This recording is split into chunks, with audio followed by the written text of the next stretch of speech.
तो क्या विपक्ष नहीं लड़ेगा बिहार विधानसभा चुनाव? क्या बिहार में होगा चुनाव का बहिष्कार? और क्या नीतीश और चिराग बिगाड़ेंगे मोदी शाह का खेल? दर्शकों, बिहार में विधानसभा चुनाव नजदीक है, लेकिन भारतीय जनता पार्टी और चुनाव आयोग दोनों की मुश्किलें बढ़ती हुई नजर आ रही है।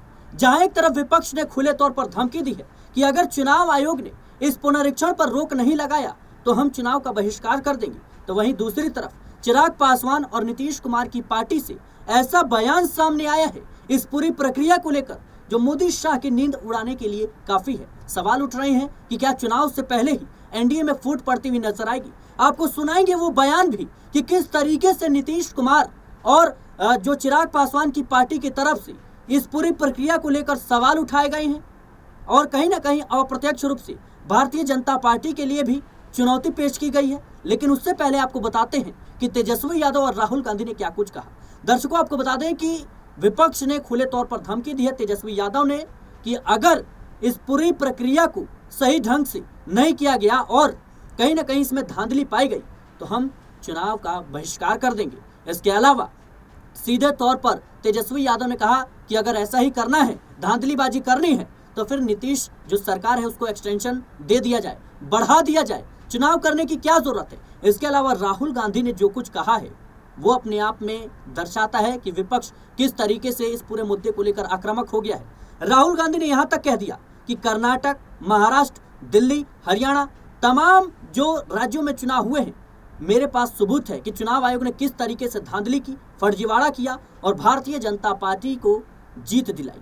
तो ये आरोप विपक्ष का है और चुनाव आयोग बखूबी इस पूरे मुद्दे को लेकर अपनी सफाई जरूर दे रहा है, लेकिन विपक्ष मानने को तैयार नहीं है। आपको बताते हैं कि सबसे पहले कहीं ना कहीं तेजस्वी यादव ने क्या कुछ कहा, सुनिए जरा। बहिष्कार को लेकर जो चर्चा है भाई, जब एक बात स्पष्ट है, सब कुछ तय हो ही गया है कि भाई बेईमानी करना ही है, खुलेआम बेईमानी करना है, वोटर लिस्ट से लाखों का नाम काट देना है और यही लाखों वोटर जो थे मोदी जी को वोट दिया, कई सरकारें चुनी, तब ठीक था। अब ये अचानक से गड़बड़ कहां से हो गया, यही तो सवाल पूछा जा रहा है।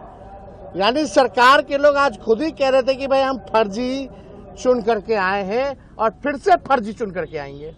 तो जब बेईमानी करना है तो हम लोग इस पे विचार कर सकते हैं बॉयकॉट करने का। चुनाव दूसरे पार्टियों से भी आप बात कीजिएगा, दूसरे हम सब दल के लोगों से बात करेंगे। महागठबंधन चुनाव का क्या मतलब रहेगा जब लोकतंत्र में जनता ही वोट नहीं देगी? चंडीगढ़ जैसा तुम लोग काम करोगे तो क्या मतलब रह जाएगा? तो हम लोग इस पे गंभीर होकर के चुनाव बहिष्कार पर चर्चा हम लोग कर सकते हैं। ये विकल्प हमारे पास खुला है। सुप्रीम कोर्ट में सुनवाई है तो होगा तो उसमें भी हम लोग पक्ष रखेंगे। सुप्रीम कोर्ट ने फटकार लगाया, इसके बारे में तो नहीं कहा। सुप्रीम कोर्ट ने आधार का सलाह दिया, इसके बारे में सरकार में विजय चौधरी वगैरह क्यों नहीं बोले कुछ? क्योंकि छुपाना है, बचाना है चुनाव आयोग को। मिले हुए लोग हैं ये लोग। Thank you. और अभी असली खेला तो 1 अगस्त के बाद ये लोग करेंगे।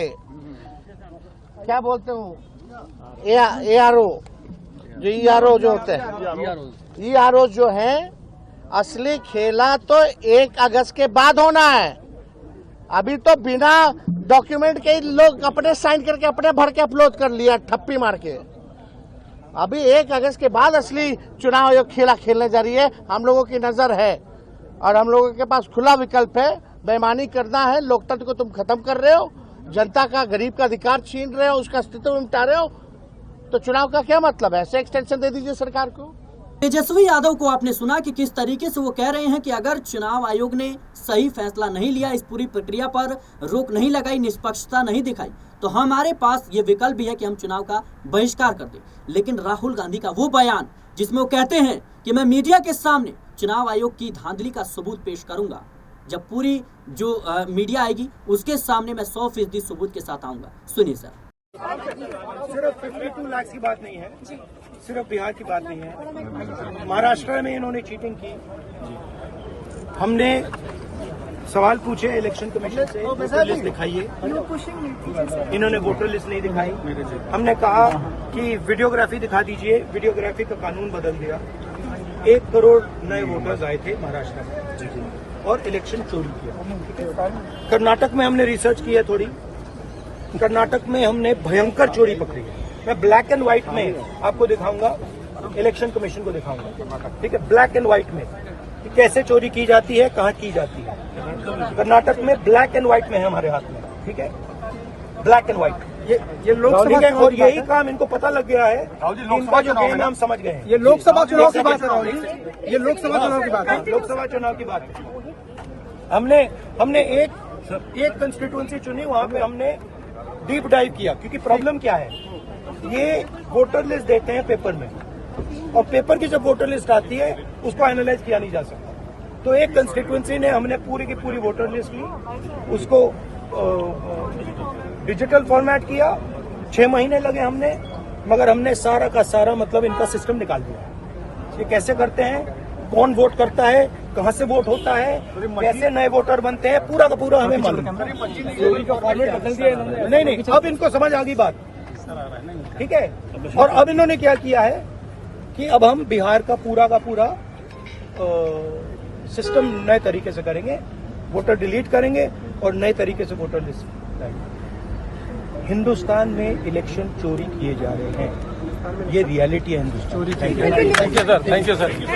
तो आपने राहुल गांधी का बयान सुना, जिसमें वो साफ तौर पर कह रहे हैं कि मेरे पास पूरे सबूत है, मैं मीडिया के सामने आऊंगा, तमाम जो धांधलीबाजी है उसकी पोल खोलूंगा और 100% कहीं ना कहीं सबूत के साथ मीडिया को दिखाऊंगा कि किस तरीके से चुनाव आयोग ने कर्नाटक, महाराष्ट्र और कई राज्यों में चुनावों में फर्जीवाड़ा किया। ये आरोप राहुल गांधी का है। लेकिन इन सब के बीच अब मोदी शाह की जो नींद उड़ाने वाली खबर है वो ये है कि नीतीश कुमार की जेडीयू और कहीं ना कहीं चिराग पासवान की लोजपा राम विलास से भी बगावती जो सुर हैं वो देखने को मिल रहे हैं। SIR को लेकर चंद्रबाबू नायडू ने पहले ही अपनी आवाज बुलंद कर रखी है। उन्होंने आरोप लगाया था कि इस तरह की प्रक्रिया आंध्र प्रदेश में नहीं चलेगी। और इसके अलावा आपको बता दें दर्शकों कि जो लोजपा रामविलास पार्टी की तरफ से बयान सामने आया है, शशि भूषण प्रसाद ने कहा कि इस पूरी प्रक्रिया के बाद अगर हमें लगता है कि कोई सही वोटर है जिसका नाम वोटर लिस्ट से गायब कर दिया गया है, तो हम लोग इस पर नजर बनाए हुए हैं और हम भी इसके खिलाफ आवाज उठाएंगे और पुरानी वोटर लिस्ट जो है उसी पर चुनाव कराने की मांग करेंगे। लेकिन उससे पहले इस तरह का हल्ला बोल नहीं करना चाहिए। तो सोचिए, चिराग पासवान की पार्टी की तरफ से कहा जा रहा है कि हम भी आवाज उठाएंगे अगर वोटर लिस्ट में गड़बड़ी की गई तो। इसके अलावा बता दें कि SIR पर सवाल उठाए जाने को लेकर जेडीयू के विधायक संजीव सिंह ने बड़ा बयान दिया। उन्होंने कहा कि सवाल उठाना लाजमी है। जो मजदूर बाहर है, जिनका कॉन्ट्रैक्ट है कि आपको 6 महीने तक छुट्टी नहीं मिलेगी, काम करना है, वो यहाँ आकर अपना नाम कैसे जुड़वाएगा। और अगर किसी सही वोटर का नाम कटता है तो ये दुखद है। इसके अलावा बता दें दर्शकों कि जेडीयू के सांसद गिरिधारी यादव का बड़ा बयान सामने आया है, आप सुनिए जरा। चुनाव आयोग जो है ना, उसको कोई क्या कहते हैं व्यवहारिक ज्ञान नहीं है। वो बिहार का न इतिहास जानता है, न भूगोल जानता है, कुछ जानता ही नहीं है। ये बरसात के दिन में जब खेती का दिन चल रहा है, आदमी को हमको कागज पत्र जुगाड़ करने में 10 दिन लग गया। मेरा बेटा अमेरिका में रहता है, कैसे साइन करेगा 1 महीना के अंदर में? तो कोई व्यवहारिक है कि जबरदस्ती हम लोग पर थोप दिया। रे कराना था तो 6 महीने का समय देता, पहले से करा लेता। ये तो एकदम कैसे होता है ना, कोई तुगलकी फरमान है चुनाव आयोग। पार्टी से क्या मतलब, हम अपना व्यक्तिगत विचार दे रहे हैं। हमारा बेटा अमेरिका में कैसे साइन करेगा आप ही बता दीजिए। अपना भी हम एक्सपीरियंस बता रहे हैं। पार्टी से सब हम पार्टी के साथ हम तब हैं जब वोट डालने जाएंगे। बाकी मेरा तो कुछ स्वतंत्र विचार भी है ना, ये मेरा स्वतंत्र विचार है। आपका बयान है ना, मुझे भी मान सकते हैं। पार्टी को खिलाफ का क्या बयान है, सच्चाई यही है। अब सच्चाई भी नहीं बोल पाए तो MP बने काहे के लिए हम। तो सुना आपने किस तरीके से गिरिधारी यादव साफ तौर पर कहते हैं कि ये पूरी तरीके से गलत है। चुनाव आयोग को पता ही नहीं है कि भौगोलिक जो स्थिति है बिहार की वो क्या है। अभी हालात जो है सही नहीं है, बाढ़ वाली स्थिति है और ऐसे में अगर कोई दस्तावेज अपने जमा करवाता है वो कैसे करवाएगा। इसके अलावा उन्होंने कहा कि मेरा बेटा तो अमेरिका में रहता है, वो कैसे आएगा अपना वोटर लिस्ट में नाम जुड़वाने के लिए, फॉर्म भरने के लिए, दस्तावेज जमा करने के लिए। उन्होंने साफ तौर पर वही बात दोहराई जो विपक्ष दोहरा रहा है। ये तो पूरी तरीके से गलत है और पार्टी में रहने के नाते मैं किसी के सामने झुकूंगा नहीं। इसके अलावा उन्होंने कहा कि मैं स्वतंत्र रूप से अपने विचार रख रहा हूं, पार्टी से इसका कोई लेना देना नहीं। आप सोचिए कि चंद्रबाबू नायडू, नीतीश कुमार और चिराग पासवान किस तरीके से इस पूरी प्रक्रिया को लेकर मुखर नजर आ रहे हैं। फिलहाल के लिए इस रिपोर्ट में इतना ही। देश और दुनिया की तमाम खबरों के लिए बने रहने नेक्स्ट 9 न्यूज़ के साथ।